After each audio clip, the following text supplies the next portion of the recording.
बघा बाळांनो, current electricity या टॉपिक मध्ये मागच्या लेक्चरला आपण बघितलं होतं किर्चॉफ लॉज. मला हे सांगा किर्चॉफचे किती लॉज होते रे बाळांनो? दोन. एक होता किर्चॉफ्स करंट लॉ आणि दुसरा कुठला होता? Kirchhoff's voltage law.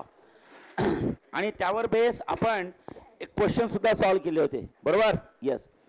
आता इकडे बघा, त्यानंतर नेक्स्ट आर्टिकल आपल्याला महत्त्वाचा बघायचा आहे.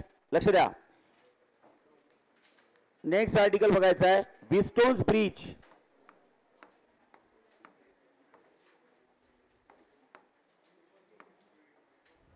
हा बघा,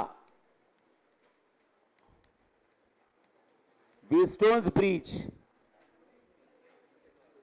हा आता व्हीटस्टोन्स ब्रिज काय असतं? ओके, लक्ष द्या इकडे बघा, what is mean by Wheatstone's bridge? Okay, Wheatstone's ब्रिजचं प्रिन्सिपल काय असतं बाळांनो? बघा, व्हीटस्टोन ब्रिजचं प्रिन्सिपल आहे there is no current flow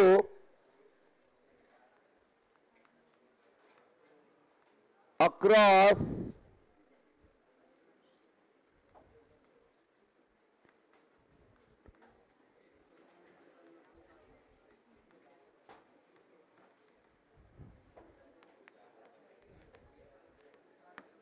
बघा,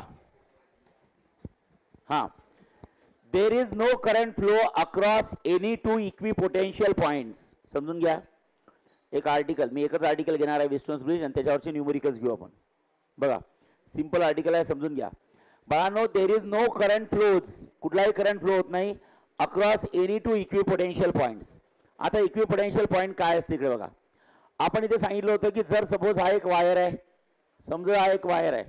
ओके, या वायरला दोन टर्मिनल्स आहेत बाळांनो, दोन पोटेन्शियल आहेत, बरोबर आहे? सपोज हा ए पॉइंट आहे आणि हा बी पॉइंट आहे, लक्षात ठेवा. किंवा चला हा बी पॉइंट आहे आणि हा डी पॉइंट आहे, झालं. मग मला हे सांगा, वायरचे जे दोन एंड्स आहेत त्या प्रत्येक एंडला एक पोटेन्शियल असतं. बी पॉइंटला असणारं पोटेन्शियल फॉर एक्झाम्पल व्ही बी आणि डी पॉइंटला असणारं potential for example V D. Correct आहे? बघा मी पुन्हा काय म्हणताय, बी पॉइंटला असणारं पोटेन्शियल काय असणार आहे? व्ही बी. आणि डी पॉइंटला असणारं पोटेन्शियल काय असणार आहे? V D. करेक्ट आहे? आता बाळांनो, मी जर इथं बोललो की V B is not equals to किती असतं? V D. ओके, बी पॉइंटचं आणि डी पॉइंटचं पोटेन्शियल सेम नाही आहे. आता मला हे सांगा, बी पॉइंटचं आणि डी पॉइंटचं पोटेन्शियल सेम नाही आहे म्हणजे दोन पॉईंटमध्ये काहीतरी पोटेन्शियल डिफरन्स आहे. काय बोला? पोटेन्शियल डिफरन्स आहे. आता पोटेन्शियल डिफरन्स आहे तर पोटेन्शियल डिफरन्स कसा असतो? तर बाळांनो, एक आयदर केस आहे, if V B is greater than V D, बीचं पोटेन्शियल डी पेक्षा जास्त आहे. नाहीतर फार तर फार असं होऊ शकतं, लक्षात ठेवा, V B is less than V D. लक्षात ठेवा, V B is less than V D. लक्ष द्या. ओके, बघा मी काय म्हणताय, बी पॉइंट आहे, डी पॉइंट आहे, एका वायरला दोन टर्मिनल आहे बी आणि डी. करेक्ट आहे? बी आणि डी. बी पॉइंटचं पोटेन्शियल आहे व्ही बी आणि डी पॉइंटचं पोटेन्शियल किती आहे? V D. मी काय म्हणताय, दोन्ही पॉइंटचं पोटेन्शियल सेम नाही आहे. ओके, म्हणजे दोघांमध्ये काहीतरी पोटेन्शियल डिफरन्स आहे, लक्षात ठेवा. मग आता पोटेन्शियल डिफरन्स कसा काढायचा? तर तुमच्यावर दोन चॉईसेस आहे. पहिली चॉईस, बी पॉइंटचं पोटेन्शियल हे डी पॉइंटपेक्षा जास्त आहे. मग जर का बी पॉइंटचं पोटेन्शियल डी पॉइंटपेक्षा जास्त असेल तर बाळांनो, पी डी कसा काढायचा? पोटेन्शियल डिफरन्स सगळ्यांना माहिती आहे, काय? Higher potential minus lower potential.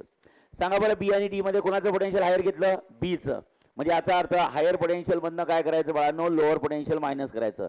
V बी मधनं व्ही डी मायनस केलं. जर सपोज डीचं पोटेन्शियल कमी आहे कोणापेक्षा? डी पेक्षा. म्हणजे कोणाचं पोटेन्शियल जास्त आहे? डीचं जास्त आहे. कोणापेक्षा? बी पेक्षा. मग सांगा बरं, या केसमध्ये पोटेन्शियल डिफरन्स कसा काढा? Potential difference is equal to किती असतं? बोला, V B minus V D की V D minus V B? बोला, V D minus V B. Very simple. Okay, this is the way how to take a potential difference. अशा प्रकारे आपण काय घेत असतो बाळांनो? Potential difference. आता मला हे सांगा, ओके, हा जो पोटेन्शियल डिफरन्स आहे या पोटेन्शियल डिफरन्सवर डिपेंड आहे की सर्किटमधनं करंट फ्लो होणार आहे की नाही. कारण की आपण ओम्स लॉ शिकलो आणि ओम्स काय म्हणतो? Your potential difference is directly proportional to काय असतं? करंट. जेव्हा डिफरन्स जास्त, जेव्हा दोन पोटेन्शियलमध्ये डिफरन्स जास्त, तेव्हा सर्किटमधनं फ्लो होणारा करंट सुद्धा काय असणार आहे? जास्त. जेव्हा दोन पोटेन्शियलमधला डिफरन्स कमी, तेव्हा सर्किटमधनं फ्लो होणारा करंट सुद्धा काय असणार आहे बाळांनो? कमी असणार आहे. So current is directly proportional to असतं पोटेन्शियल डिफरन्स, बरोबर आहे?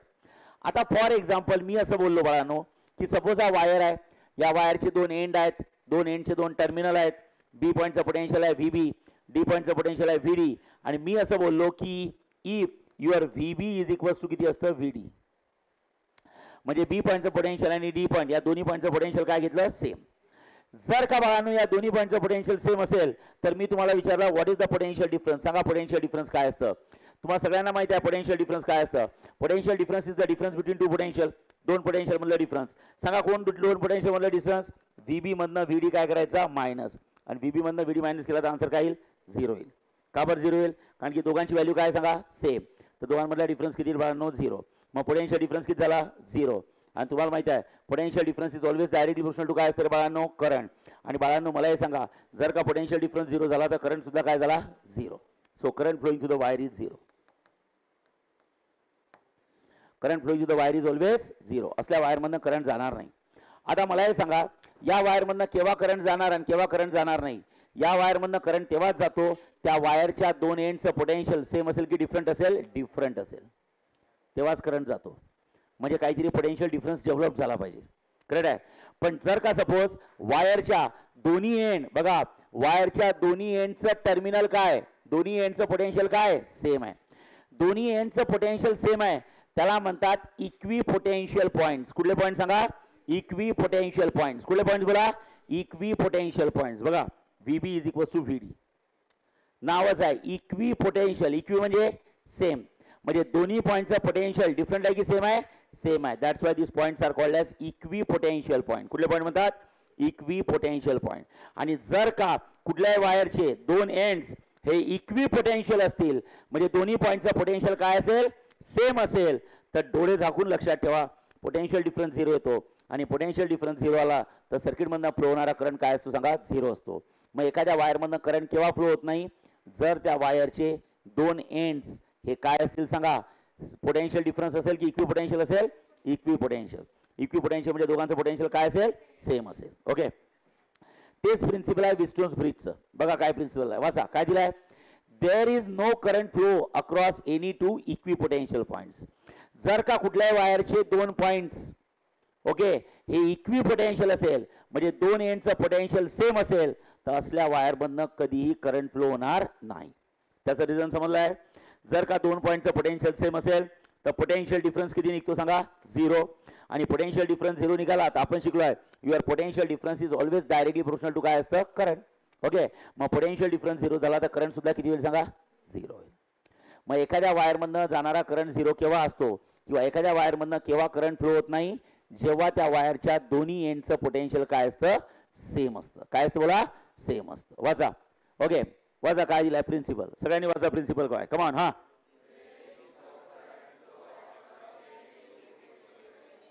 There is no current flow across any two points की equipotential point, equipotential points. Is that clear. Yes this is the principal.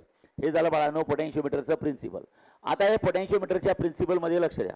आता इथं मी तुम्हाला एक गोष्ट तर सांगितली आहे काय की जर सपोज हा वायर आहे तुमच्या डोळ्यासमोर, जर सपोज या वायरमध्ये मी असं बोललो की if potential at B and potential at D दोन्ही पॉईंटचं पोटेन्शियल काय असेल सेम असेल, दोन्ही पॉईंटचं पोटेन्शियल सेम असेल तर डोळे झाकून सांगतो पोटेन्शियल डिफरन्स किती येतो सांगा 0. सगळ्यांना माहिती आहे पोटेन्शियल डिफरन्स काय असतो बोला. पोटेन्शियल डिफरन्स काय असतो तर potential difference is the difference between the V minus काय V D or V D minus V B. Okay पण दोघांचे पोटेन्शियल सेम आहे, याची व्हॅल्यू सेम आहे, सेम असल्यामुळे दोन्ही कॅन्सल होईल. सो गाईज पोटेन्शियल डिफरन्स किती आला 0. आणि ओमचा लॉ काय म्हणतो तर ओमचा लॉ म्हणतो your potential difference is always directly proportional to काय असतं current. So potential difference 0 is directly proportional to current. म्हणजे थोडक्यात करंट किती असतं सांगा 0. करंट 0 आहे का बरं कारण की पोटेन्शियल डिफरन्स 0 आहे.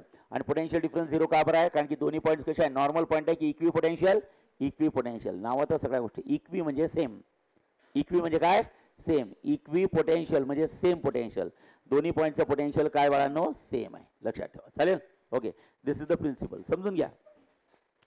There is no current flow across any two equipotential points. जर का वायरचे कुठलेही दोन एंड्सचं पोटेन्शियल सेम असेल ओके तर त्या वायरमधनं कधी करंट फ्लो होत नाही. त्याचं रिझन मी तुम्हाला सांगितलं का बरं करंट फ्लो होत नाही. ठीक आहे. आता विस्टोन्स ब्रिजमध्ये आपल्याला काय करायचं आहे ओके बाळांनो प्रिन्सिपल तर हे झालं. What is the aim Wheatstone's ब्रिजचं एम काय okay. So what is the aim of the Wheatstone's bridge तर विस्टोन्स ब्रिजचं मेन एम आहे बाळांनो to find the value of लक्ष द्या काय म्हणताय बघा to find the value of, बघा, to find the value of unknown resistance, unknown resistance, okay, unknown resistance आणि कुठला अननोन रेझिस्टन्स. तुम्हाला 4 रेझिस्टन्स दिले असतात, त्या 4 रेझिस्टन्स पैकी 3 रेझिस्टन्सेस तुम्हाला दिले जातील आणि 1 रेझिस्टन्स तुम्हाला फाइंड करायचा आहे.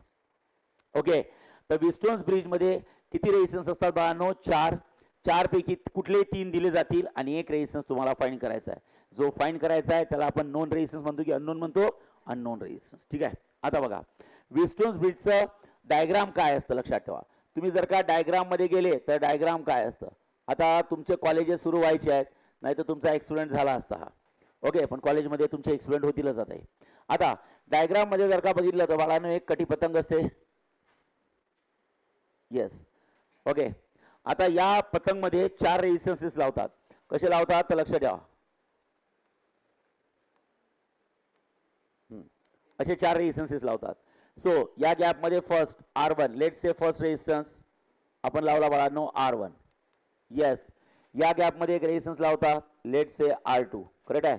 या गॅप मध्ये एक रेझिस्टन्स लावतात, लेट्स से R3 आणि या गॅप मध्ये एक रेझिस्टन्स लावतात, लेट्स से R4. असे किती रेझिस्टन्स लावले? 3 की 4? 4. कुठले 4 रेझिस्टन्स लागले सांगा? बोला. R1, R2, R3, R4. बघा, असे नाही लावले आहेत. R1, R2, R3, R4 असे नाही आहेत. कसे आहेत सांगा? R1, R2, R3, R4. समजून घ्या. R1, R2, R3, R4. Generally घाई गडबडीत लिहिता लिहिता आपण कसं लिहितो? R1, R2, R3, R4. नाही, R1, R2, R3, R4. लक्ष द्या. चालेल? ओके, झालं. आता सपोज हा एक क्वाड्रिलॅटरल घेतला ABC आणि काय घेतलं बाळांनो? D. असा एक क्वाड्रिलॅटरल घेतला. आता हा क्वाड्रिलॅटरल आहे म्हणजे या क्वाड्रिलॅटरलला 2 डायगोनल असतील. आता काय क्वाड्रिलॅटरलचे डायगोनल कुठले झाले? एक झाला BD आणि दुसरा कुठला झाला सांगा? एक AC. AC. जनरली आपण क्वाड्रिलॅटरल असा काढत असतो, बरोबर आहे ना? जेव्हा असा क्वाड्रिलॅटरल काढतो ABCD, एक AC डायगोनल झाला. करेक्ट आहे. ते पहा, एक AC डायगोनल झाला आणि दुसरा कुठला सांगा? B की BD? BD. हा एक डायगोनल झाला. करेक्ट आहे. तर क्वाड्रिलॅटरलला 2 डायगोनल असतात, एक आहे AC आणि एक काय सांगा? BD. मग आपण काय करू? समजा हा AC डायगोनल घेतला. या AC डायगोनलचे हे जे 2 डायगोनली अपोजिट एंड्स आहे, कुठले एंड्स सांगा? AC डायगोनलचे डायगोनली अपोजिट एंड म्हणजे डायगोनलचे exactly opposite end. Okay, 2 diagonal पैकी एका डायगोनलच्या एक्झॅक्टली अपोजिट एंडला a battery of EMF E, बघा, a battery of EMF E आणि प्लग की के लावायची. A battery of EMF E आणि प्लग की के लावायची. A battery of EMF E आणि प्लग की के लावायची. बघा, किती डायगोनल आहे सांगा? 2. 2 डायगोनल पैकी एका डायगोनलला, 2 डायगोनल पैकी एका डायगोनलच्या एक्झॅक्टली अपोजिट एंडला a battery of EMF E आणि प्लग की लावायची. आणि जो दुसरा डायगोनल असतो BD, त्याच्या डायगोनली अपोजिट एंडला, हे 2 डायगोनली अपोजिट एंड आहे, त्याला लावायचा गॅल्व्हनोमीटर. त्याला काय लावायचं सांगा? गॅल्व्हनोमीटर. काय लावायचा? गॅल्व्हनोमीटर. आता गॅल्व्हनोमीटर काय असतो याच्याबद्दल एक थोडं बेसिक नॉलेज देतो, तुम्हाला माहितच असेल. Capital G is called as galvanometer. लक्षात ठेवा, galvanometer. What is galvanometer? Galvanometer it is a device which will show whether the current is flowing or not. एखाद्या सर्किटमधनं करंट फ्लो होत आहे की नाही हे कोण सांगतं? गॅल्व्हनोमीटर. आता लक्ष द्या. जसं फॉर एक्झाम्पल गॅल्व्हनोमीटरच्या बाबतीत बोलायचं झालं तर galvanometer always gives the information of current. Always gives the information of current. करंटच्या बाबतीत बोलायचं झालं तर करंटला बाळांनो मॅग्निट्यूड सुद्धा आहे. ओके, आणि करंटला काय सांगा? डायरेक्शन सुद्धा असते. साधी गोष्ट आहे. ओके, एखाद्या वायरमधनं किती अमाऊंट करंट फ्लो होत आहे, अमाऊंट मध्ये करंट मेजर करायचा आहे की एखाद्या वायरमधनं 5 एम्पियर करंट फ्लो होत आहे, 10 एम्पियर करंट फ्लो होत आहे, 20 एम्पियर करंट फ्लो होत आहे. म्हणजे अमाऊंट मध्ये करंट मोजायचा आहे, मॅग्निट्यूड मध्ये करंट मोजायचा आहे, व्हॅल्यू मध्ये करंट मोजायचा आहे, संख्येमध्ये करंट मोजायचा आहे, नंबर मध्ये करंट मोजायचा आहे. तर मॅग्निट्यूड मेजर करण्यासाठी जे काही इन्स्ट्रुमेंट यूज केलं जातं that instrument is called as ammeter. थोडं लक्ष द्या. Ammeter. What is ammeter? Ammeter is a device. Ammeter is a device which will measure the amount of current flowing in the circuit. एखाद्या wire मध्ये किती amount current flow होत आहे हे ammeter सांगतं. की एखाद्या वायर मध्ये 5 एम्पियरचा करंट जात आहे, 10 एम्पियरचा करंट जात आहे, 15 एम्पियरचा करंट जात आहे, 20 एम्पियरचा करंट जात आहे. करंटची अमाऊंट सांगण्याचं काम कोण करतं सांगा? ॲमीटर करतं. पण त्या करंटची डायरेक्शन काय, की लेफ्ट टू राईट जात आहे की राईट टू लेफ्ट जात आहे, डायरेक्शन सांगण्याचं काम कोण करत असतं बाळांनो? गॅल्व्हनोमीटर करत असतो. गॅल्व्हनोमीटर कसा काढतो मी सांगतो. तू गॅल्व्हनोमीटर बघितला असेल कदाचित. ओके, जसं फॉर एक्झाम्पल हे पहा, जनरली गॅल्व्हनोमीटर असा असतो. दिस इज द निडल. लक्षात ठेवा, ही गॅल्व्हनोमीटरची निडल एकदम रेसमध्ये असते अशी.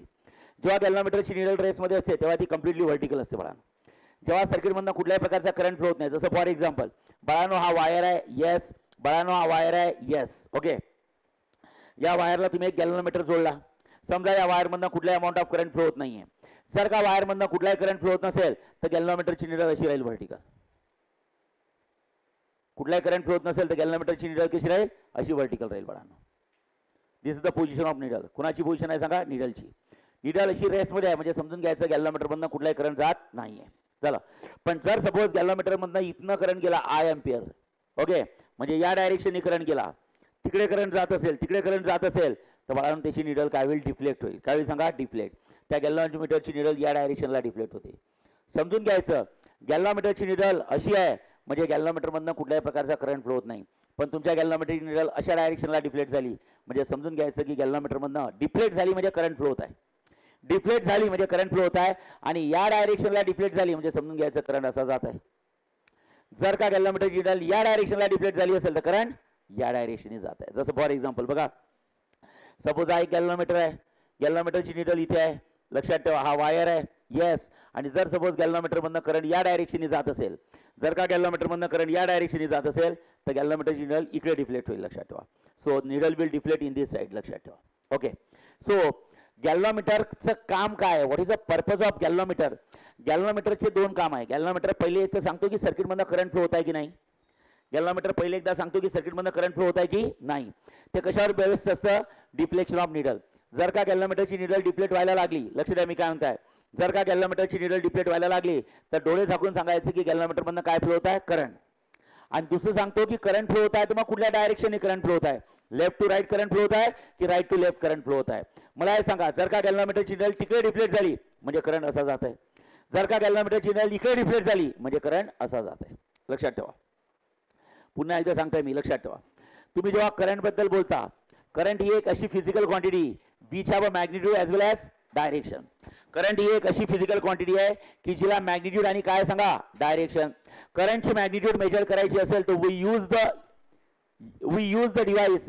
करंटची मॅग्निट्यूड यूज करायची असेल, फाइंड करायची असेल तर we use the device called as ammeter.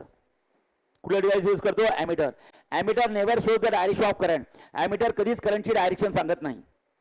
Ammeter सांगू शकत नाही की करंट लेफ्ट टू राईट जात आहे की राईट टू लेफ्ट जात आहे, ए टू बी जात आहे की बी टू ए जात आहे. ॲमीटर फक्त सांगतो की बाबा सर्किटमधनं किती अमाऊंट करंट जात आहे, बस. 5 ampere, 10 ampere, 15 ampere, 20 ampere. So it shows the magnitude. But if you want to check the direction of current or if you want to check whether the current is flowing or not, खरंच current flow होत आहे की नाही, तर लक्षात ठेवा galvanometer लावायचा. गॅल्व्हनोमीटरची needle ही अशी असते. जर का गॅल्व्हनोमीटरची निडल ही मधात अशी रेसमध्ये आहे, हलत नाही आहे म्हणजे समजून घ्यायचं सर्किटमधनं करंट फ्लो होत नाही आहे. जर का त्याची निडल थोडी हलायला लागली म्हणजे समजून घ्यायचं सर्किटमधनं करंट फ्लो झालाय. आणि मग झाला असेल तर इकडे जर का गेली तर असा करंट फ्लो झालाय आणि जर का इकडे गेली तर समजून घ्यायचं असा करंट फ्लो आहे. म्हणजे गॅल्व्हनोमीटर दोन गोष्टी सांगतो. पहिली गोष्ट बोला, whether the current is flowing or not. बोला बोला, ते कसं चेक करायचं, on the basis of deflection of needle. आणि दुसरं काय सांगतो, in which direction is current is flowing. पहिले तर सांगतो करंट फ्लो होत आहे की नाही, चला होत आहे. मग जर करंट फ्लो होत असेल तर कुठल्या डायरेक्शनने करंट फ्लो होत आहे, in which direction current is flowing. Current कुठल्या डायरेक्शनने फ्लो होत आहे, करेक्ट आहे. तर हे सांगतं गॅल्व्हनोमीटर. पुन्हा एकदा सांगा, I am talking about current. करंटला दोन महत्त्वाच्या गोष्टी असतात. एक काय असतं, मॅग्निट्यूड, आणि एक काय असतं, डायरेक्शन. गॅल्व्हनोमीटरची मॅग्निट्यूड देणारं जे डिव्हाइस आहे त्या डिव्हाइसला आपण काय नाव देतो, ॲमीटर. ॲमीटर डायरेक्शन सांगत, ॲमीटर हे सुद्धा सांगत नाही करंट फ्लो होत आहे की नाही, फक्त सांगतो की मॅग्निट्यूड एवढ्या एम्पियरचा करंट फ्लो होत आहे. बरोबर आहे. ओके, सर्किटमधनं करंट फ्लो होत आहे की नाही किंवा कुठल्या डायरेक्शनने करंट फ्लो होत आहे याच्याबद्दल माहिती देण्यासाठी एक नवीन डिव्हाइस आहे, त्याचं नाव काय सांगा, गॅल्व्हनोमीटर. काय सांगा, गॅल्व्हनोमीटर. लक्ष द्या. ओके, तुम्हाला आता हे 12वीत प्रॅक्टिकलमध्ये समजेलच कॉलेजेसमध्ये. ओके, हे सगळं झाल्यानंतर नेक्स्ट, ओके, आता हा जो विस्टोन्स ब्रिज आहे, या विस्टोन्स ब्रिज मध्ये 12 देर आर 4 रेजिस्टन्सेस. 4 रेजिस्टन्सेस आहेत. कुठले आहेत, R1, R2, R3, R4. या 4 पैकी कुठले तरी 3 रेजिस्टन्सेस तुम्हाला पेपरमध्ये दिले जातील व्हाईल सॉल्विंग द न्यूमेरिकल, आणि कुठला तरी एक रेजिस्टन्स तुम्हाला फाइंड करायचा आहे. सो पहिलेच लिहिलं मी. Okay, what is the aim of the Wheatstone's bridge. Wheatstone's ब्रिजचं एम काय, तर काय एम आहे सांगा, to find the value of unknown resistance. 4 पैकी 3 रेजिस्टन्सेस दिले जातील आणि एक रेजिस्टन्स अननोन असेल. तर विस्टोन्स ब्रिज मध्ये it's a simple quadrilateral. Every quadrilateral have 2 diagonals. Correct आहे. त्या डायगोनल्स मध्ये जर का बघितलं तर एका डायगोनल्स मध्ये एसी हा एक डायगोनल आहे. ओके, आणि बीडी हा एक डायगोनल आहे. तर जो एसी डायगोनल असतो, एका डायगोनलच्या डायमेट्रिकली अपोजिट एंडला बॅटरी ऑफ ईएमएफ आणि प्लग की के लावायचं. दुसऱ्या डायगोनल एंडला ओके काय लावायचं सांगा, गॅल्व्हनोमीटर लावायचा. काय लावायचा, गॅल्व्हनोमीटर. ठीक आहे. ओके, झालं. आता इकडे लक्ष द्या. सगळ्यात महत्त्वाचं काय असतं, सगळ्यात महत्त्वाचं असतं बाळांनो, लक्ष द्या. Suppose when you close the की. आता लक्ष द्या 2 मिनिटं. ओके, आता सगळ्यात महत्त्वाचं बॅलन्स ब्रिज म्हणजे काय असतं, लक्ष द्या. तुमचं नेटवर्क आहे, या नेटवर्कला दुसरं नाव आहे, लक्षात ठेवा, विस्टोन्स ब्रिज किंवा त्याला म्हणतात विस्टोन्स नेटवर्क. लक्षात ठेवा, विस्टोन्स ब्रिज किंवा विस्टोन्स नेटवर्क.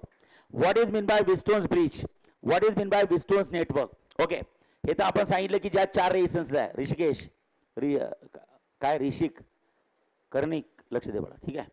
आता बाळांनो लक्षात ठेवा, बॅलन्स ब्रिज म्हणजे काय असतं. ब्रिज बॅलन्स आहे बघा, मी काही महत्त्वाच्या गोष्टी सांगतो बघा. बॅलन्स ब्रिज, बॅलन्स ब्रिज, हा बॅलन्स ब्रिजला तुम्ही म्हणू शकता बॅलन्स नेटवर्क. विस्टोन्स ब्रिज बॅलन्स आहे, विस्टोन्स नेटवर्क बॅलन्स आहे. म्हणजे नेमकं काय, नेटवर्क बॅलन्स आहे किंवा ब्रिज बॅलन्स आहे म्हणजे याचा अर्थ current flowing through the galvanometer 0 असतो. हा एक्सपेरिमेंट तेव्हाच करायचा जेव्हा गॅल्व्हनोमीटर मधनं जाणारा करंट काय असतो बाळांनो, 0 असतो. लक्षात ठेवा, जोपर्यंत गॅल्व्हनोमीटर मधनं जाणारा करंट 0 होत नाही तोपर्यंत तुम्ही एक्सपेरिमेंट स्टार्ट करू शकत नाही. सो एक्सपेरिमेंट स्टार्ट करत असताना तुमचं ब्रिज बॅलन्स असलं पाहिजे. ब्रिज बॅलन्स असणे म्हणजे गॅल्व्हनोमीटर मधनं जाणारा करंट 0 आहे. आता तुम्ही सगळ्यांनी म्हणून मला एक सांगा, डायग्राम मध्ये बघून, गॅल्व्हनोमीटर कुठल्या 2 टर्मिनलच्या अक्रॉस लावला आहे रे, ए आणि सी च्या की बी आणि डी च्या. मग गॅल्व्हनोमीटर मधनं जाणारा करंट 0 म्हणजे ब्रिज बॅलन्स, म्हणजे हा करंट 0 म्हणजे या गॅल्व्हनोमीटर मधनं जाणारा करंट 0 म्हणजे गॅल्व्हनोमीटरची निडल कधी डिफ्लेक्ट होणार नाही. मग मला हे सांगा, ब्रिज बॅलन्स आहे म्हणजे गॅल्व्हनोमीटर मधनं जाणारा करंट 0, गॅल्व्हनोमीटर मधनं जाणारा करंट 0 म्हणजे याचा अर्थ बी आणि डी या वायर मधनं जाणारा करंट 0. आणि तुम्हीच मला हे सांगा, सर सर सर सर, जसं फॉर एक्झाम्पल आता इकडे बघा, इकडे बघा, हे when I close the key what happen, बोला, when I close the key what happen, when I close the key what happened, current will starts to flow, current will starts to flow. When I close the key current will starts to flow. Everyone knows current is a energy which flow from negative to positive की positive to negative, positive to negative. हे पाय current आला रे, हे पाय current आला रे, थांबा रे, हे पाय करंट आला रे, yes I amount of current आलाय. ओके, आता मला हे सांगा, या करंटला इथे किती डायरेक्शन आहे, 1 की 2, 2.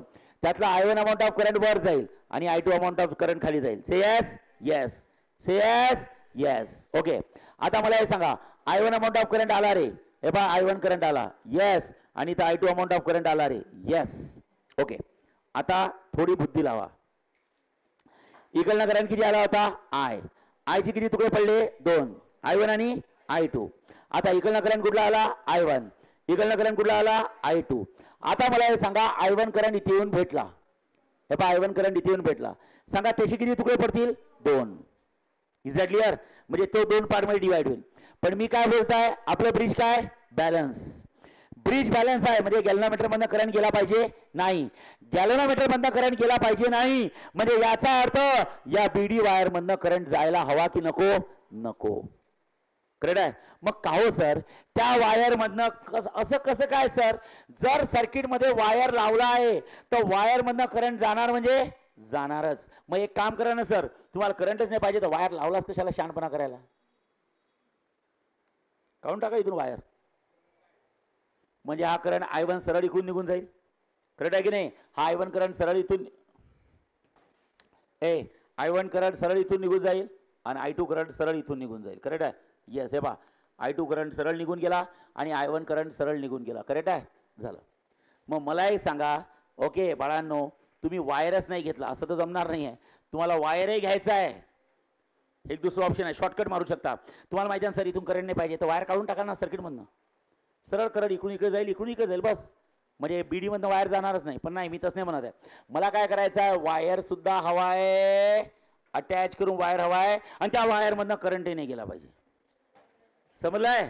तर लक्षात ठेवा, what is a principle of galvanometer.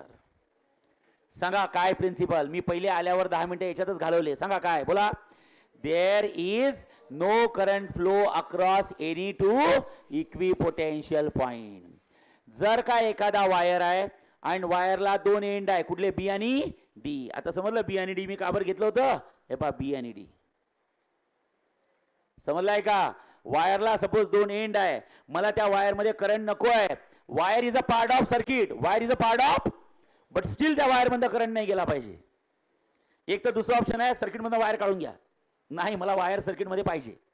मग wire is a part of circuit, आणि त्या वायर मधनं काय सुद्धा नाही गेला पाहिजे, करंट. कारण असं तर नाही म्हणू शकत ना, हे बा करंट चालला, ए बाबू तू फक्त इकडनं जा रे, इथं जाऊ नको. तो काय ऐकतो, आपला ऐकतो का करंट? नाही. तुम्हाला सिच्युएशनच अशा आणावं लागतील की त्या वायरमधनं करंट नाही गेला पाहिजे. त्यासाठी तुमचं फिजिक्सचं नॉलेज चांगलं पाहिजे. काय, एखाद्या वायरमधनं करंट केव्हा जात नाही, जर का त्या वायरचे ते जे दोन एंड आहे त्या दोन्ही एंडचं पोटेन्शियल काय असेल, सेम. म्हणजे ते दोन पॉइंट कसे असतील, नॉर्मल पॉइंट की इक्विपोटेन्शियल पॉइंट, इक्विपोटेन्शियल पॉइंट. जर का या दोन्ही पॉइंटचं पोटेन्शियल सेम असेल तर पोटेन्शियल डिफरन्स 0 येतो. Potential difference is directly proportional to current असतो, आपल्या ओमचा लॉ म्हणतो. पोटेन्शियल डिफरन्स 0 असेल तर 0 is directly proportional to current, आणि करंट सुद्धा काय असतो, 0. म्हणजे वायर मधनं जाणारा करंट 0 तेव्हाच असतो जेव्हा पोटेन्शियल डिफरन्स 0 असतो, आणि पोटेन्शियल डिफरन्स 0 तेव्हाच असतो जेव्हा त्या वायरच्या दोन्ही एंडचं पोटेन्शियल काय असतं, सेम असतं. म्हणजे ते दोन्ही पॉइंट हे नॉर्मल पॉइंट आहे की इक्विपोटेन्शियल पॉइंट आहे, इक्विपोटेन्शियल पॉइंट. मग लक्षात ठेवा, तुम्हाला समजताय, that wire BD is a part of circuit. That wire BD is a part of circuit. तो वायर बीडी त्या सर्किटचा पार्ट आहे, आणि त्या वायर मधनं करंट सुद्धा गेला नाही पाहिजे. असं तेव्हाच होऊ शकते जर का पॉइंट बी आणि पॉइंट डी हे कुठले पॉइंट असतील सांगा, equipotential point.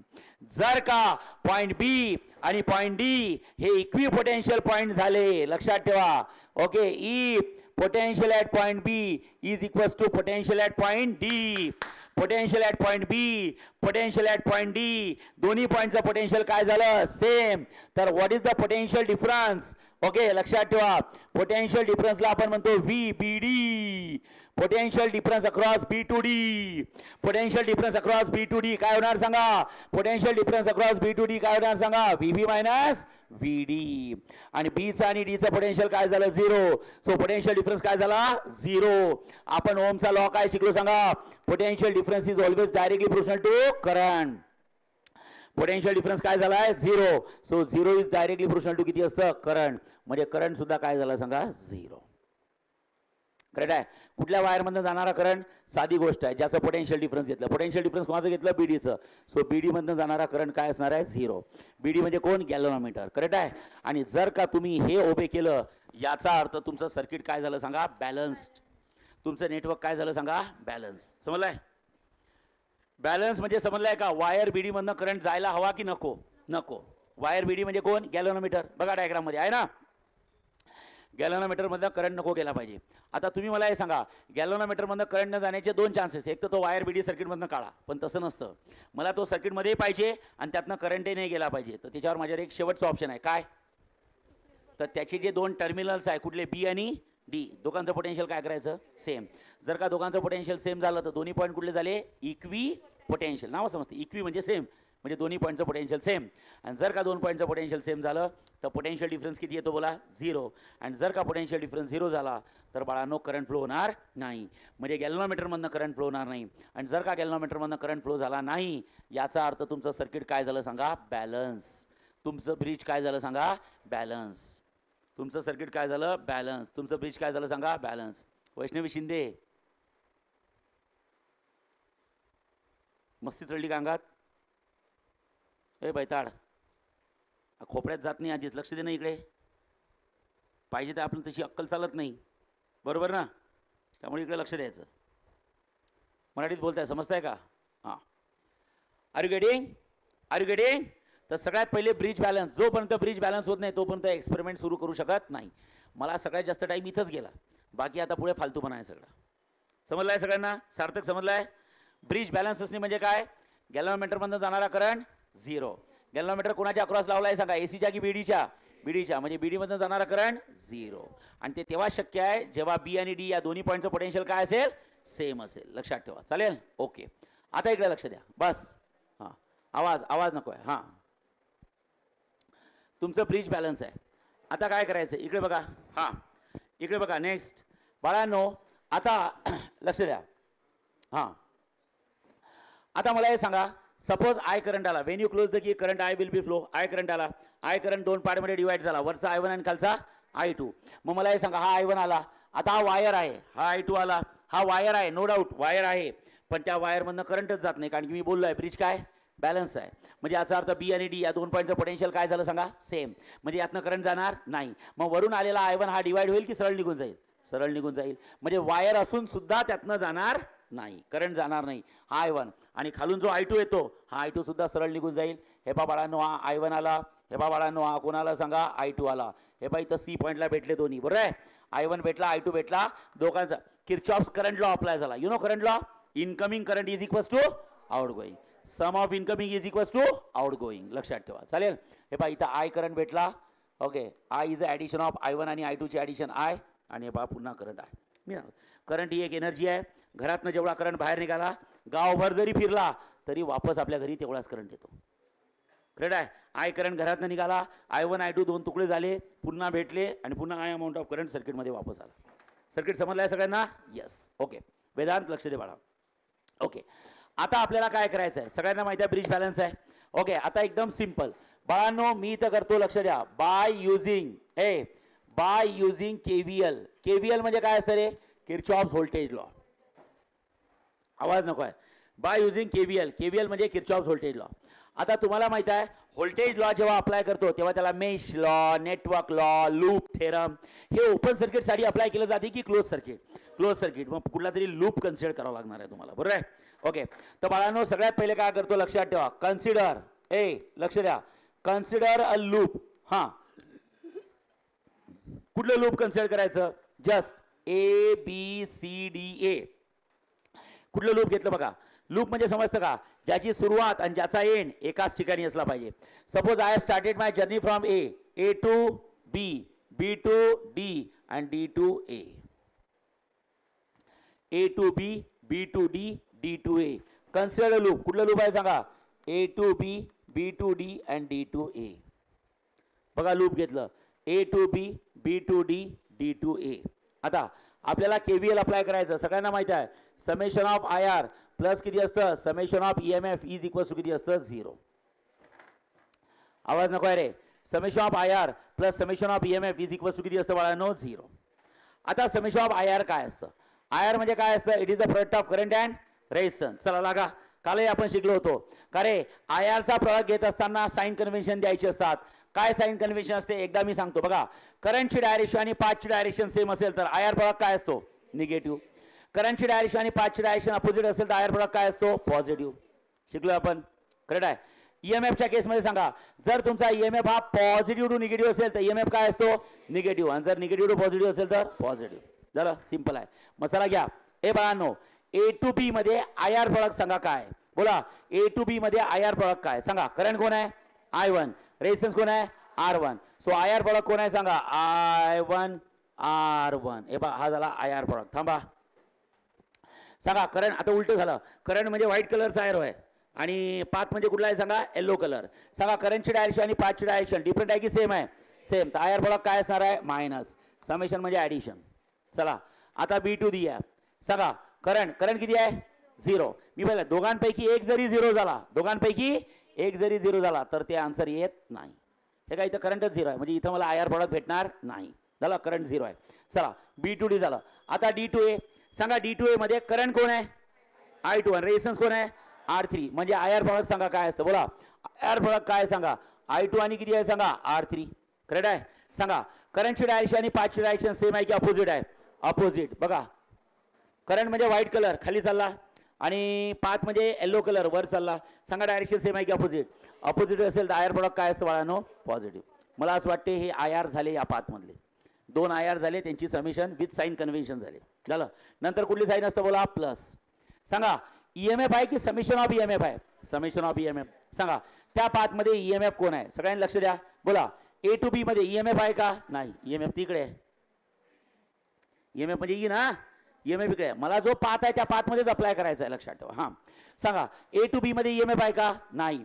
B to D मध्ये ईएमएफ आहे का? नाही. डी टू ए मध्ये ईएमएफ आहे का? बिलकुल नाही. कुठेही ईएमएफ नाही आहे. त्यामुळे ईएमएफ ची value 0 is equals to 0. Say yes? Yes.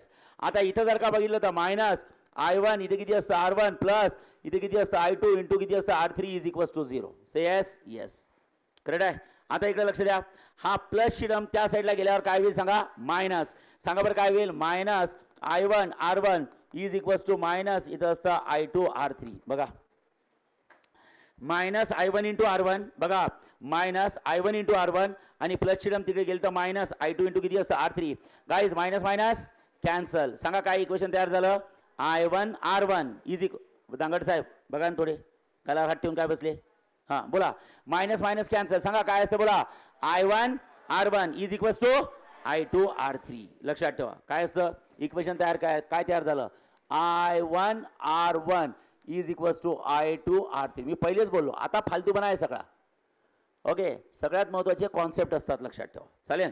Okay हा झाला किर्चॉफ्स व्होल्टेज लॉ या लूपसाठी. आता आपल्याला पुन्हा किर्चॉफ्स व्होल्टेज लॉ अप्लाय करायचा आहे. बघा या लूपसाठी घेऊ आपण कुठला? हा लूप.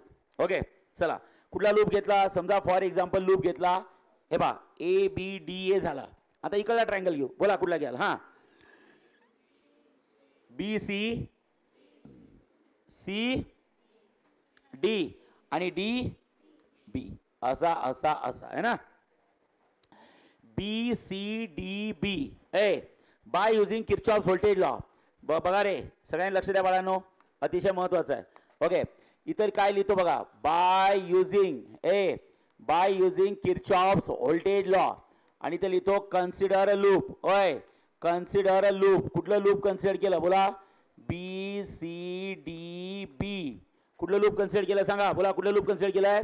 BCDB. अगदी बोला पुन्हा. हां BCDB झालं. हे लूप कन्सिडर केलं by using Kirchhoff's voltage law. काय सांगा? समेशन ऑफ IR प्लस किती असतं?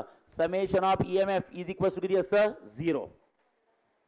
Summation of IR plus summation of EMF is equals to 0. चला त्या सर्किट मधले सगळे IR काढा. सांगा त्या सर्किट मधले सगळे IR काढा. बोला IR काय आहेत? बोला. हां सांगा B2C. सांगा करंट कोण आहे? I1 आणि रेजिस्टन्स कोण आहे? R2. करेक्ट आहे. I1 R2 म्हणजे हा झाला IR. एकदा सांगून द्या पाथ म्हणजे कुठला कलर आहे सांगा? व्हाईट कलरचा एरो.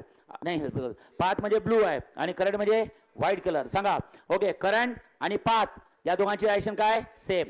एवढं तर अक्कल आहे आपल्याला. करंट हा बाहेरून नसतो जात, करंट हा वायरमधूनच जात असतो आणि पाथ हा आपण स्वतः डिसाईड केलेला आहे. समजलं आहे की नाही? त्यामुळे तो थोडा बाहेरचा असतो, लक्षात ठेवा. हा कसं काय करंट असणार आहे? करंट वायरमधूनच जाणार आहे. ओके सांगा करंटची डायरेक्शन आणि पाथची डायरेक्शन काय? सेम. जर का दोघांची डायरेक्शन सेम असेल तर आयर प्रोडक्ट काय असतो? पॉझिटिव्ह की निगेटिव्ह? निगेटिव्ह. म्हणजे सांगा आयर प्रोडक्ट काय झाला? I1 R2. सांगा I1 R2 की minus I1 R2? Minus I1 R2. समजून घ्या मायनस I1 R2. लक्षात ठेवा. चालेल. समेशन म्हणजे काय असतं? ऍडिशन. चला बाळांनो पहिले सगळे IR बघून घ्यायचे. हां यातला IR झाला. आता इथला IR बघा. सांगा करंट कोण आहे? C2D मध्ये करंट कोण आहे? घाबरू नका मी आहे I2 आणि रेजिस्टन्स कोण आहे? सो करंट आहे I2 आणि रेजिस्टन्स कोण आहे? R4 म्हणजे I2 R4. से येस. मग करंटची डायरेक्शन आणि पाथची डायरेक्शन सेम आहे की अपोजिट आहे? अपोजिट. आणि अपोजिट असेल तर आन्सर काय येतं? पॉझिटिव्ह. मग IR प्रोडक्ट काय झाला? I2 की I2 I4? I2 I4. So IR product काय झाला? I2 इंटू किती असतं बाळांनो? I4. करंटची आणि पाथची डायरेक्शन अपोजिट असेल तर IR प्रोडक्ट काय असतं? पॉझिटिव्ह. काय असतं? पॉझिटिव्ह. चला ओके बाळा हे झालं हे झालं. आता हे बघा सांगा करंट कोण आहे?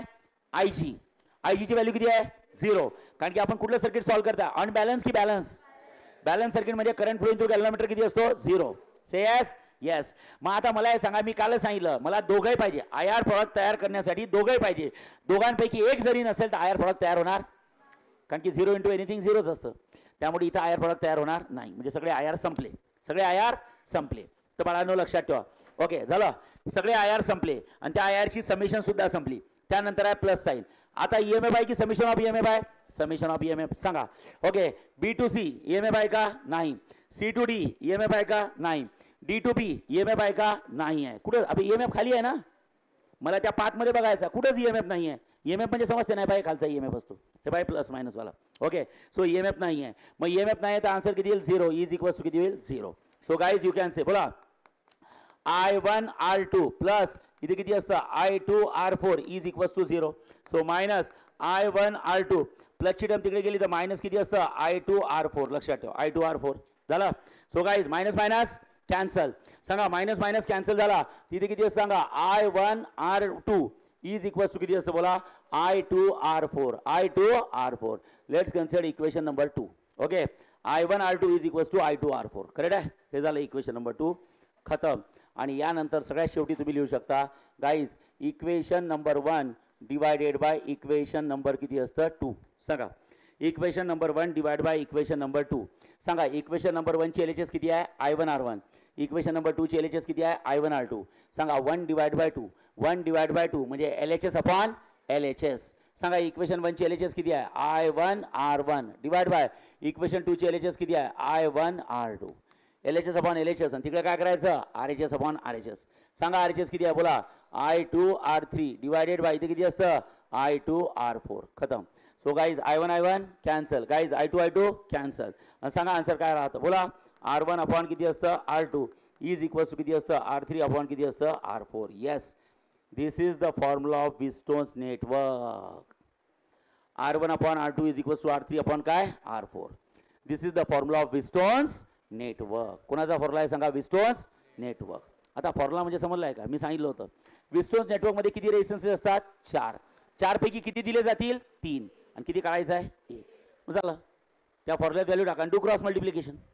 डो R1 R2 R3 R4 4 पैकी 3 दिले जातील. 4 पैकी 3 दिले जातील आणि 1 काढायचं आहे. बस put the value and get the answer. Direct cross multiplication तुम्ही करू शकता. Is that clear? Yes. So बाळांनो याला म्हणतात विस्टोन्स नेटवर्क. काय म्हणतात बोला? विस्टोन्स नेटवर्क. अतिशय सिंपल आहे. झालं. बोला विस्टोन्स नेटवर्कचं प्रिन्सिपल काय होतं? बोला what is the principle of Wheatstone's network? हा, अक्रॉस एनी टू पॉइंट्स की equipotential point? Equipotential point. What is the aim of this circuit? बोला to find the value of unknown resistance. किती रेजिस्टन्स असतात? 3 की 4? 4 पैकी 3 दिले जातील, 1 काढायचं आहे. त्यासाठी मला फॉर्म्युला माहित पाहिजे होता. मी डेरिव्हेशन घेतलं आणि डेरिव्हेशन वरनं फॉर्म्युला काढला. बरोबर आहे. नेक्स्ट, ह्या बेसिक गोष्टी समजल्या? ओके. जसं फॉर एक्झाम्पल करंट आहे. करंट ही एक अशी फिजिकल क्वांटिटी असते ज्याला काय असतं? Magnitude as well as direction. सांगा करंटची मॅग्निट्यूड फाइंड करण्यासाठी आपण काय यूज करतो? ॲमीटर. आणि डायरेक्शन फाइंड करण्यासाठी आपण काय यूज करतो? Galvanometer. Is that clear? Yes. Okay. आता बाळांनो लक्षात ठेवा इथं सगळ्यात महत्त्वाचा इक्विपोटेंशियल पॉईंटचा कॉन्सेप्ट आहे. बरोबर आहे? ओके. मला हे सांगा विस्टोन्स नेटवर्कचा हा फॉर्म्युला आज पुन्हा आली. हां ए विस्टो तिची बहीण आहे वाटते. हां तिथे गेली. हां विस्टोन्स नेटवर्कचा जो हा फॉर्म्युला आहे हा फॉर्म्युला कोणाचा आहे? बॅलन्स सर्किटचा आहे की अनबॅलन्स आहे? बॅलन्स की अनबॅलन्स? हा फॉर्म्युला केव्हा काढला आपण? बॅलन्स की unbalance? Balance. What is mean bye balance circuit? सांगा बॅलन्स सर्किट म्हणजे काय असतं? करंट फ्लोइंग थ्रू गॅल्व्हनोमीटर किती असतो? 0. गॅल्व्हनोमीटर मधून जाणारा करंट 0 म्हणजे नेमकं काय रे? गॅल्व्हनोमीटर मधून जाणारा करंट 0 म्हणजे नेमकं काय? एखाद्या सर्किट मधल्या गॅल्व्हनोमीटर मधून 0 करंट केव्हा जातो? जेव्हा त्याचे जे 2 टर्मिनल्स आहे त्या दोघांचं पोटेन्शियल काय असेल? सेम. म्हणजे ते 2 पॉईंट्स काय पाहिजे? नॉर्मल पॉईंट पाहिजे की इक्विपोटेन्शियल? इक्विपोटेन्शियल. दोन्ही पॉईंटचं पोटेन्शियल काय असलं पाहिजे? सेम. कुठल्या 2 पॉईंटचं बोला? बी आणि डी. बोला बी आणि डी. दोन्ही पॉईंटचं पोटेन्शियल काय पाहिजे? सेम पाहिजे. से येस? येस. समजलंय सगळ्यांना? येस. अरे समजलंय? येस. आता इकडे लक्ष द्या. थोडं दोन्ही डोळ्यांनी डायग्राम मध्ये बघा. डायग्राम मध्ये बघा काय दिलंय. हां मला हे सांगा नोट्स मिळाल्यात का सगळ्यांना? नाही. मग थांबा 2 मिनिट. मला हे नोट्स मध्ये वाचून घ्यायचं होतं बट ठीक आहे 2 मिनिटं सगळ्यांनी नोट्स बंद करा. ओके ठीक आहे. ज्यांना भेटलं असेल त्यांनी पण करा. इकडे लक्ष द्या. इकडे लक्ष द्यायचं. आता मला हे सांगा विस्टोन्स नेटवर्क मध्ये फॉर्म्युला काय आलाय बघा. विस्टोन्स नेटवर्क मध्ये R1 upon is equal to R3 upon R4. Okay. आता डायग्राम तुमच्या डोळ्यात पूर्ण फिक्स असली पाहिजे. सांगा R1 कुठे आहे? R1 R2 R3 R4. पुन्हा एकदा सांगा. हे बघा R1 R2 R3 R4 असं नाही बरं का, काही गडबडीत काय होते R1 R2 R3 R4. बोला R1 R2 R3 R4 चालेल. आता बघा यावर बेस क्वेश्चन्स कसे येतात. हां, दोन महत्त्वाचे क्वेश्चन्स आहे बघा. कन्फ्युजन किती होते क्वेश्चन्समध्ये. ओके, न्यूमेरिकल असं दिलं जाते, लक्ष द्या. ओके, लेट 4 रेजिस्टन्सेस आवाज नको रे. लेट 4 रेजिस्टन्सेस तुम्हाला दिलाय 4 ohm 3 ohm 2 ohm and R ohm. सांगा किती रेजिस्टन्स दिले, 3 की 4? 4. Let 4 resistances. Okay, 4 ohm 3 ohm 2 ohm आणि R ohm. Okay, are connected so as, बघा काय म्हणताय, are connected so as to form, आवाज नको आहे, to form Wheatstone's bridge. So as to form a Wheatstone's, म्हणजे या 4 रेजिस्टन्स मिळून काय तयार झाला, विस्टोन्स ब्रिज, म्हणजे विस्टोन्स नेटवर्क तयार झालं. ओके, विस्टोन्स ब्रिज म्हणा किंवा विस्टोन्स बॅलन्स ब्रिज. बॅलन्स ब्रिज, आवाज आवाज सगळ्यांना माहिती आहे. बॅलन्स म्हणजे करंट फ्लो थ्रू गॅल्व्हनोमीटर काय असतं, 0. एकेका वर्डला महत्व आहे. ओके, क्वेश्चन विचारतात, find the value of unknown resistance.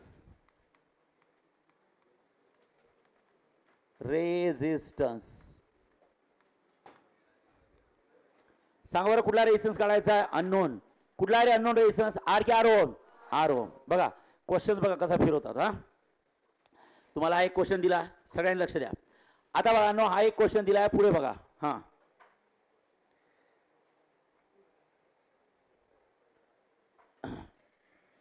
लक्ष द्या, हा एक क्वेश्चन दिलाय.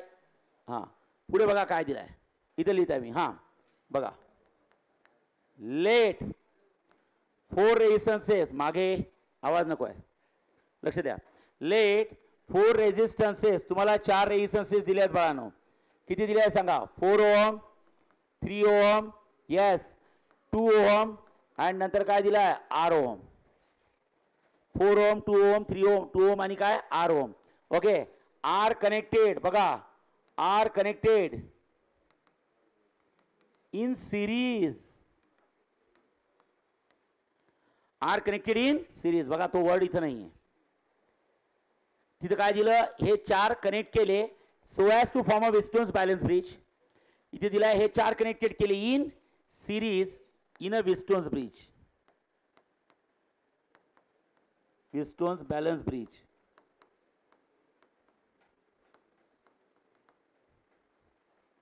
Okay, find unknown resistance.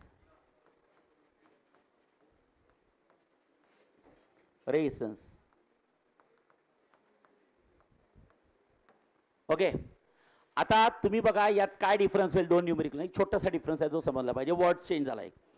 सगळ्यात पहिले दोन्ही डायग्राम मध्ये एवढं समजलं पाहिजे की तुम्हाला विस्टोन्स ब्रिज आहे. विस्टोन्स ब्रिज म्हणजे असतं कटीपतंग. तर तुम्ही डायग्राम कशी काढायची, थांबा पहिले आपली कटीपतंग काढून घ्या. थांबा रे, चालेल. ओके, इथं सुद्धा सेम करायचं. ओके, आता बाळांनो तुम्हाला 4 रेजिस्टन्स दिले आहे, तर ऑब्विसली 4 सेक्शनला 4 रेजिस्टन्स येत असतात. हां,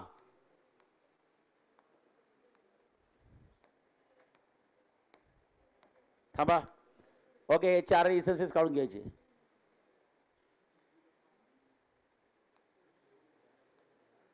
जास्त डोकं नाही लावायचा, अख्खं सर्किट काढायची गरज नाही, मी काय सांगते तेवढं लक्ष द्या.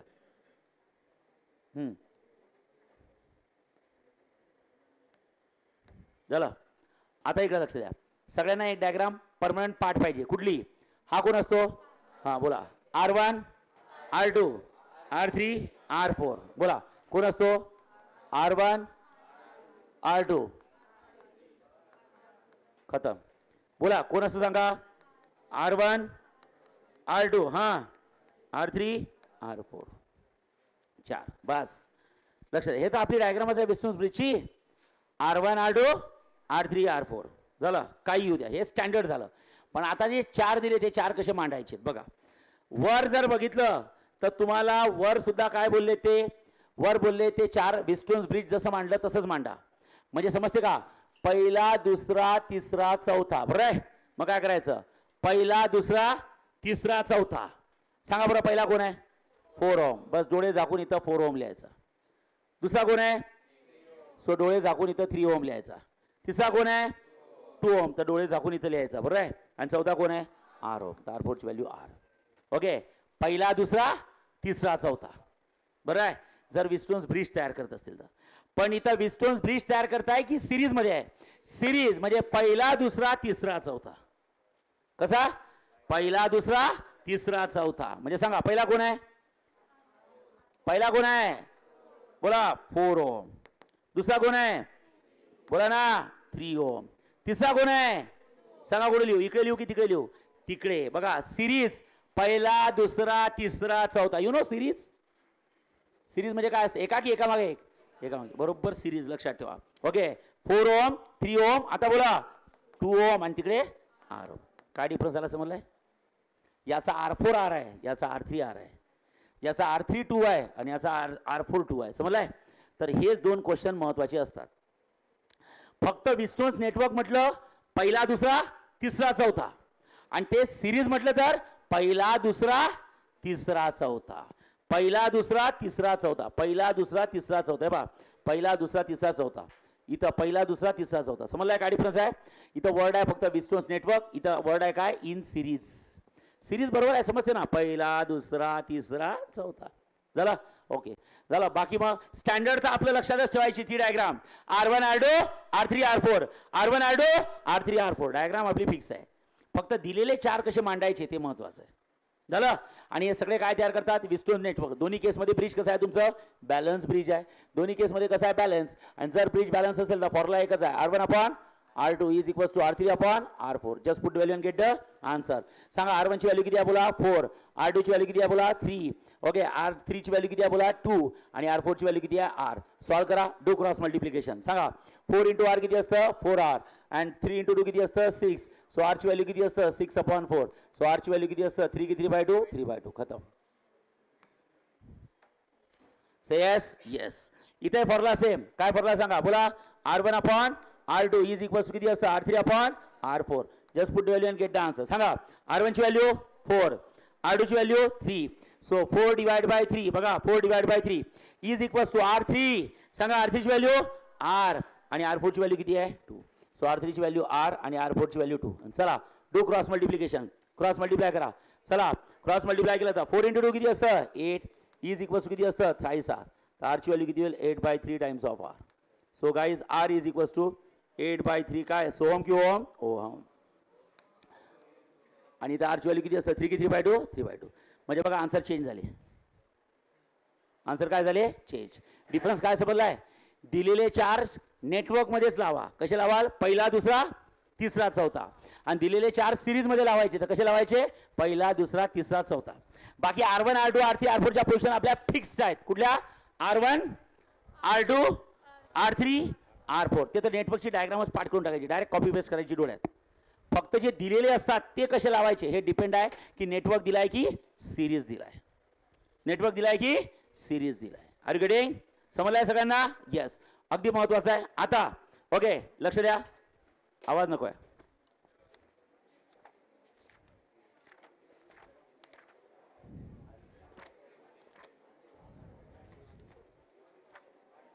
हां मी आत्ताच बोललो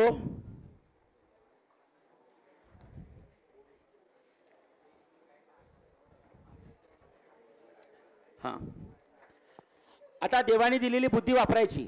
ओके मी बघा काल मी तुम्हाला सांगितलं होतं, काल मी 12वीचा करंट इलेक्ट्रिसिटी स्टार्ट केलाय. सगळ्यात पहिले किर्चॉफचे लॉज घेतले. Kirchhoff current law, Kirchhoff voltage law, डिटेलमध्ये सांगितलं सगळं आणि त्याच्यावर एक छान न्यूमेरिकल सॉल्व्ह करून घेतलं. बरं आहे.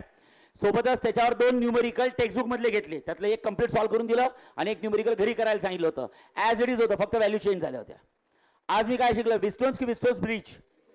विस्टोन्स ब्रिज मध्ये डायग्राम डोळ्यासमोर आहे, बोला काय? कटी पतंग. हा हा कोण? हा हा R4. मी जेव्हा न्यूमेरिकल घेईल तेव्हा मी आता हे न्यूमेरिकल सॉल्व्ह करून देणार नाही, जे झाले ते नाही घेणार, जे नाही झाले तेच घेणार, लक्षात ठेवा. हा ओके. ऑब्विसली न्यूमेरिकलची मी आपल्या क्लासची नोट देतो, मी ते तुम्हाला एक पेज देतो ना, जसं ऑसिलेशनचं दिलं आहे त्यात हेच न्यूमेरिकल आहे टेक्स्टबुकमधले, काय प्रॉब्लेम नाही. सध्या मी इथं लिहितो, ओय टेक्स्टबुक, आवाज नको आहे, टेक्स्टबुक पेज नंबर, हां पेज नंबर 229, लक्षात ठेवा. आणि क्वेश्चन नंबर आहे 13. एकच क्वेश्चन दिला आहे तुमच्या टेक्स्टबुकमध्ये. हा मला असं वाटते काल 10 आणि 11 झाले होते. ओके, आता क्वेश्चन नंबर 13 बघा. हां मी क्वेश्चन वाचतो, बुद्धीची गरज आहे, बघा लक्ष द्या. थोडा फिरून क्वेश्चन दिलाय. A set of 3 coils have a resistances of 10 ohm, 12 ohm and 15 ohm is connected in parallel. हा त्याचा क्वेश्चनच नाही आहे.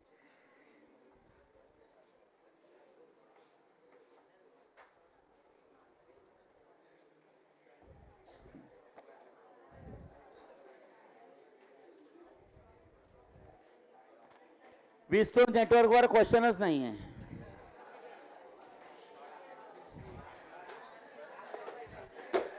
ओके, मी अजून मनाने घेतो एक क्वेश्चन, लक्ष द्या. हां हां ओके, ए लक्ष द्या, मनाने घेतो. हे दोन तर मी घेतले आहेत, लक्ष द्या. आवाज, ए लक्ष द्या. ओके, हे दोन समजले आहेत. नेक्स्ट, आता इकडे बघा. हां बस बस बस, आवाज इकडे, इकडे बघा, इकडे बघा, इकडे बघा. हां बघा इकडे, लक्ष द्या. इकडे बघा, लक्ष द्या. हां इकडे बघा. हां हे बघा रे, एक क्वेश्चन घेता है बघा. 4 रेजिस्टन्सेस,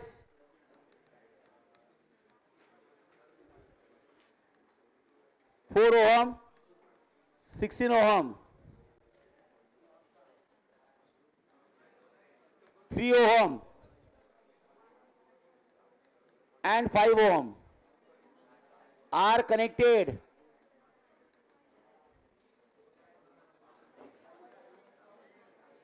so as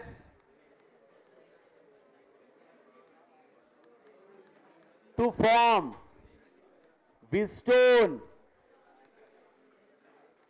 breach, so as to form a Wheatstone's breach. यांनी ब्रिज तयार केला आहे, बरोबर आहे.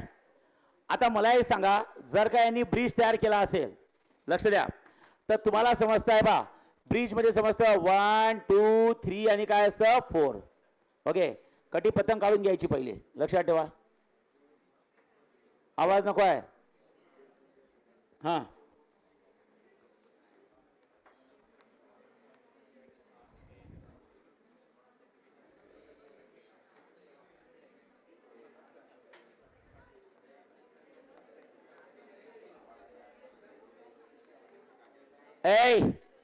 R1 R2 R3 R4, R1 R2 R3 R4, पुन्हा एकदा सांगा. R1 R2 R3 R4 किती रेजिस्टन्स दिले? 3 की 4? 4.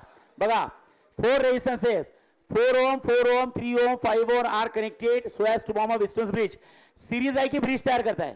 ब्रिज म्हणजे कसं आहे, 1 2 3 4 की 1 2 3 4? बोला 1 2 3 4, सिरीज नाही आहे.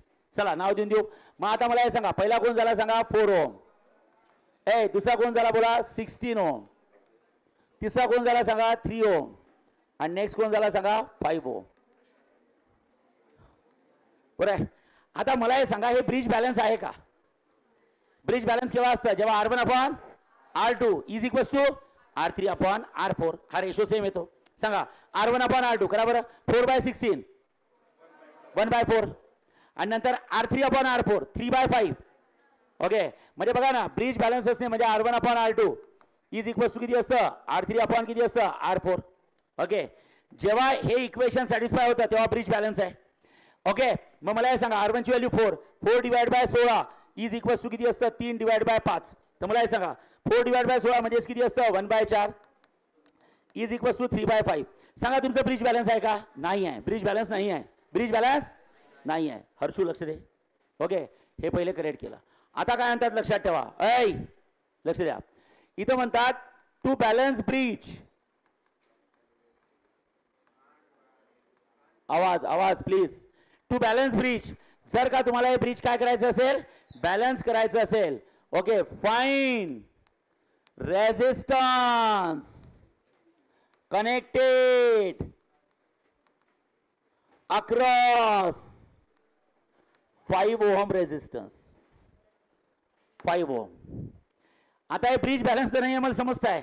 R1/R2 is equal to R3/R4 नाही. हे काय 4/16 इज इक्वल टू 3/5. 4/16 म्हणजे 1/4 इज इक्वल टू 3/5. हे हा रेशो सेम नाही आहे, म्हणजे ब्रिज बॅलन्स नाही आहे. मग ते म्हणतात हे ब्रिज बॅलन्स नाही आहे, तर या ब्रिजला बॅलन्स करण्यासाठी हा 5 ओहमच्या अक्रॉस किती ओहमचा रेजिस्टन्स तुम्ही अटॅच कराल. Okay, to balance the bridge find the resistance connected across 5 ohm resistance. हा जो 5 ओहमचा रेजिस्टन्स आहे ना R4, त्याच्या अक्रॉस किती ओहमचा रेजिस्टन्स करा. तर साधी गोष्ट आहे. थांबा ए छोकरो, एका सेंटेन्स मध्ये आन्सर येतं, काहीच त्याचं डेरिव्हेशन नाही आहे. मला हे सांगा, तुम्हाला माहित आहे 4/16 इज इक्वल टू किती असतं, 3/5. 3 जर मी खाली 5 लिहिला तर ब्रिज बॅलन्स येत नाही. मग 4/16 म्हणजे समजतं का, सांगा किती असतं. ओके, 1 की 1/4 बोमला ना, 1/4. मग इथं 1/4 येण्यासाठी, इथं 1/4 येण्यासाठी, इथं 1/4 येण्यासाठी, इथं 1/4 म्हणजे बॅलन्स झाला ना. म्हणजे 3 कितीचा असलं पाहिजे, 12 चा, इथं 12 असला पाहिजे. करेक्ट आहे. 4/16, 3 1 3 4 से यस. म्हणजे याचा अर्थ सध्या इथं किती आहे सांगा, 5 आहे. मला किती पाहिजे सांगा, 12. सध्या इथं 5 आहे, मला किती पाहिजे, 12. म्हणजे 5 चा काय करायचा आहे, 12. म्हणजे कमी करायचं की वाढवायचं आहे. आणि रेजिस्टन्सेस वाढवणे म्हणजे याचा अर्थ पॅरलल की सिरीज. सिरीज, सिरीज मध्ये धडाधड ऍडिशन होत असते ना. अरे ओके नाही, जिथं 5 ओम आहे तिथं मला किती पाहिजे, 12 ओम. का बरं, कारण की 4/16 म्हणजे 1/4 आणि 3/12 म्हणजे 1/4. मग जिथं 5 ओम आहे तिथं मला किती करायचं आहे, 12 की 12 ओम.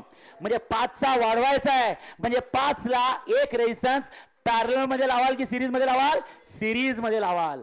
सिरीज मध्ये लावलं तर धडाधड सगळ्यांची काय होत असते, ऍडिशन. सांगा कितीचा सिरीज मध्ये लावाल, 7 ओमचा. किती ओमचा, 7. ओके, मग त्यांनी तेच विचारलं ना. सध्या तर हे ब्रिज बॅलन्स आहे, नो डाऊट. अनबॅलन्स ब्रिज कुठला आहे, अनबॅलन्स, लक्षात ठेवा. अनबॅलन्स ब्रिज आहे, नो डाऊट. पण टू बॅलन्स दिस ब्रिज, या ब्रिजला बॅलन्स करायचं असेल तर रेजिस्टन्स कनेक्टेड अक्रॉस 5 ओम रेजिस्टन्स. 5 ओमच्या अक्रॉस किती रेजिस्टन्स कनेक्ट कराल. तर मी नवीन डायग्राम काढतो बॅलन्स ब्रिजची. तर इथं लिहू शकता बॅलन्स ब्रिज. ए सांगा, बॅलन्स ब्रिज करायचं असेल तर बाळांनो कटी पतंग काढा. 2 मिनिटं थांबा.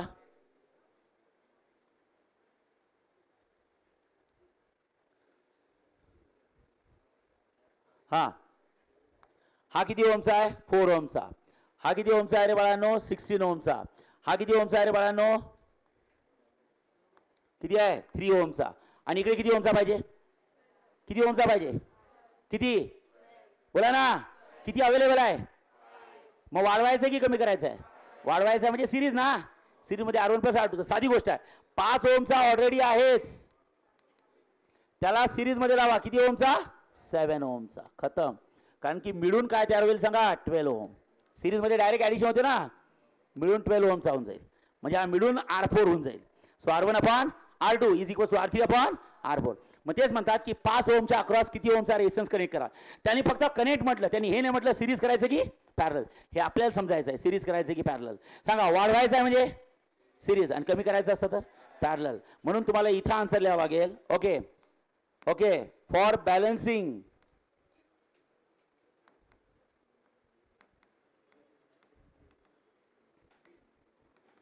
Of circuit. सर्किटला जर का बॅलन्स करायचं असेल, ओके, तुम्ही लिहू शकता अ रेजिस्टन्स. थांबा, a resistance of how many ohm, 7 ohm. How many ohm, 7 ohm is connected, सांगा, इन पॅरलल की in series, in series. A resistance of 7 ohm is connected in series with the resistance of 5 ohm.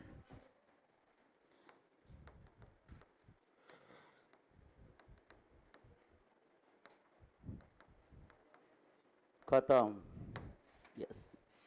5 ओमच्या across काय करायचं, 7 ओमचा resistance series मध्ये लावायचा. That is complete. तुमचा R4 किती होईल सांगा, 5 + 7 इज इक्वल टू किती असतं, 12 की 12 ओम, 12 ओम. राईट आहे. आणि मग तो 12 ओम झाला, मग तो एकदा जर का 12 ओमचा झाला तर लगेच समजतो तुम्हाला काय होईल सांगा. हा होईल सांगा R1, हा R2, हा R3 आणि हा कोण झाला सांगा R4. मग तुम्ही सरळ सांगू शकता की R1 अपॉन R2 किती आहे सांगा. R1 अपॉन R2, R1 किती आहे 4, 4/16 म्हणजेच किती येईल 1/4. ओके. आणि R3 अपॉन काय करायचं R4 सांगा. R3 किती आहे 3 डिवायडेड बाय 12 बरोबर आहे ना. अरे ओके नाही 12 म्हणजेच किती झालं सांगा 1 की 1/4 1/4.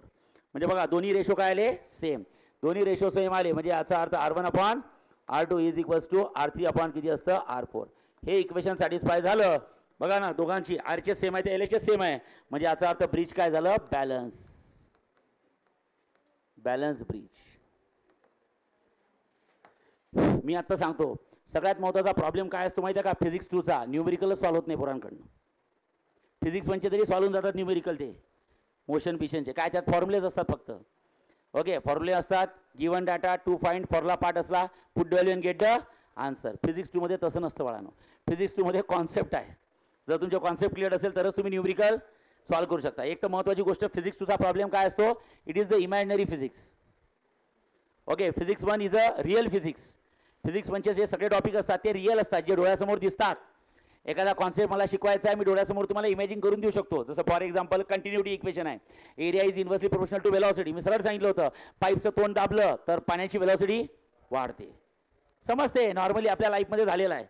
आता करंट, रेजिस्टन्सेस, सर्किट, बॅलन्स हे आयुष्यात कधी बघत नाही आपण किंवा दिसत नाही. आता एवढं सगळं माहिती आहे की वायरमधनं करंट जात आहे म्हणूनच लाईट वगैरे लागले, पण करंट दिसतो का डोळ्यांनी.